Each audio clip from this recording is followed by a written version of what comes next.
네, 오늘은 10월 14일입니다. 월요일입니다. 새벽 예배 나오시는 우리 성도님들을 환영합니다. 말씀 나누기 전에 공동기도 제목으로 기도하시겠습니다. 배옥전 집사의 뇌졸중을 치료해 주십시오. 언어가 회복되고 오른쪽 팔다리에 힘이 생겨나도록 해 주십시오. 권하자 집사가 다시 걷도록 해 주십시오. 이승학 성도의 뇌종양 치료가 잘 되게 해 주십시오. 권현민 형제를 치료해 주십시오. 김에브라임 형제가 신장 이식을 속히 받도록 해 주십시오. 김시희 집사가 걷도록 해 주십시오. 오수조 선교사의 건강을 회복시켜 주십시오. 예수님의 이름으로 기도합니다. 아멘. 아멘. 오늘 본문의 말씀은 호세아 11장 1절에서 12절까지 말씀입니다. 하나님을 경외하는 사람들의 등장이라는 주제로 하나님 말씀 함께 나누시겠습니다. 구약 이야기를 보면 호세아서도 마찬가지지만 이스라엘 백성들은 하나님 말씀에 순종하지 않습니다. 그래서 거의 모든 성경을 읽으시면 예를 들어 창세기, 출애굽기, 레위기, 민수기, 신명기 안에도 그런 게 보이죠. 근데 그 이후로 사사기도 마찬가지고 출애굽기도 마찬가지고 구약 성경 전체의 이야기는 아주 심플합니다. 하나님의 백성들이 하나님의 말씀에 순종하지 않는다는 겁니다. 하나님의 말씀에 순종하지 않습니다. 그런 이야기가 구약 성경 가운데 계속 기록이 되는 것입니다. 오늘 본문의 말씀도 마찬가지입니다. 하나님께서 백성들에게 아무리 사랑을 베풀어 주시고 아무리 은혜를 베풀어 주셔도 이스라엘 백성들은 하나님 말씀에 순종하지 않습니다. 그래서 성경을 읽으면 절망하는 마음이 듭니다.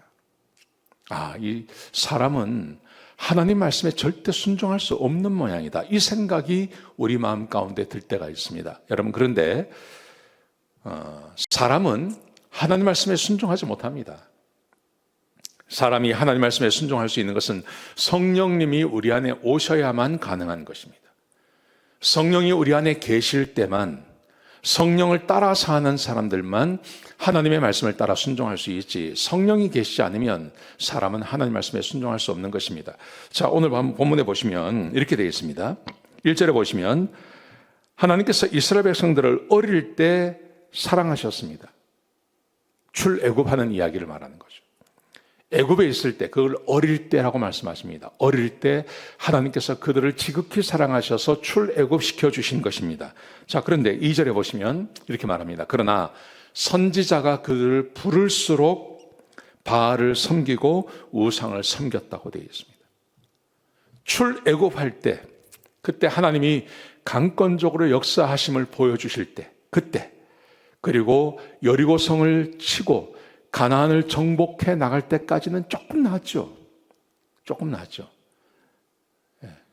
그래서 사사기에 보면, 사사기 1장에 보시면 여호수아가 살아있을 동안에는 이스라엘 백성들이 하나님을 섬겼다고 되어 있습니다. 그런데 그 다음 세대, 하나님을 알지 못하는 세대가 나오자마자 그들은 우상을 섬기고 범죄하지 않습니까?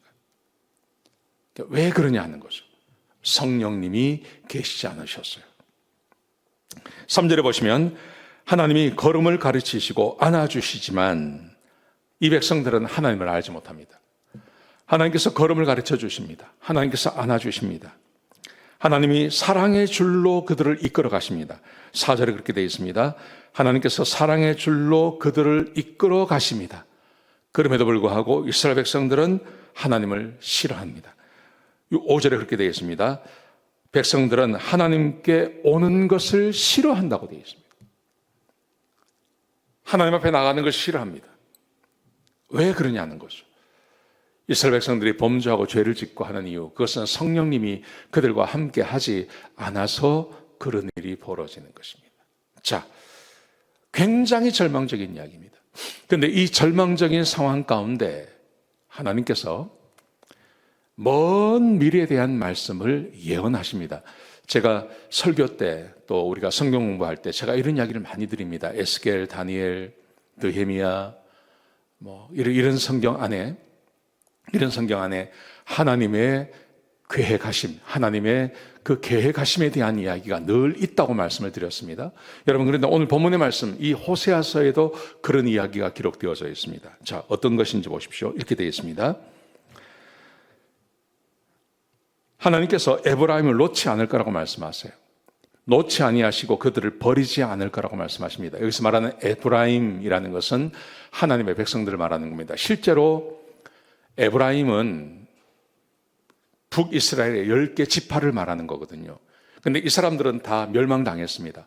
그냥 아수르로 잡혀가서 10지파 전체가 다 없어졌습니다.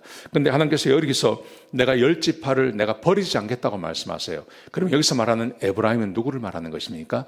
우리를 말하는 거예요. 예수님께서 십자가에서 죽으시고 부활하신 다음에 성령에 의하여 예수님을 믿게 되는 사람들을 말하는 것입니다. 자, 그들에 대해서 성경이 이렇게 말합니다. 하나님께서 진노로 그들에게 임하지 않을 것이고 그들은 하나님을 따를 것이고 10절에 그렇게 되어 있습니다. 소리를 내시면 서쪽에서 떨면서 올 것이다. 애굽에서 오고 아수르에서 그들이 오게 될 것이다. 하나님께서 말씀하시면 떨면서 나와서 하나님의 말씀에 순종하는 사람들이 생겨날 거라는 거죠. 여러분, 이것은 이스라엘 백성들 가운데 이런 모습이 보이지 않습니다. 이스라엘 백성들 가운데는 이런 일이 없었어요. 그런데 성령께서 오셔서 우리가 구원받고 나서 우리의 그 딱딱한 마음을 부드러운 마음으로 바꿔주시고, 그래서 우리가 하나님의 말씀에 순종하고 하나님은 우리의 하나님 되시고 우리는 하나님의 백성으로 살아가는 그 삶, 성령이 우리 가운데 오셨어요. 그래서 이런 은혜를 우리가 경험하게 되는 것이죠. 이 말씀이 오늘 본문 가운데 기록되어져 있는 것입니다. 사랑하는 성도 여러분, 그러므로 하나님을 경외하는 사람들은 어디나 있습니다. 세월이 아무리 악해도, 그리고 아무리 절망적인 상황이라 하더라도 이제 성령께서 이 땅에 오셨고 성령이 우리와 함께 하시기 때문에, 그러므로 이 세상에는 어디나 하나님을 믿는 사람, 하나님의 백성들이 있기 마련이라는 거 기억하셨으면 좋겠습니다. 우리가 전도할 때 절망할 필요 없습니다. 전도할 때 나가서 전도하고 하면 성령께서 도와주십니다. 그러면 반드시 예수 믿는 사람들이 생겨나는 것입니다. 이 말씀 꼭 믿으셨으면 좋겠습니다. 기도하시겠습니다. 아버지 하나님, 우리에게 귀한 말씀 주셔서 감사합니다.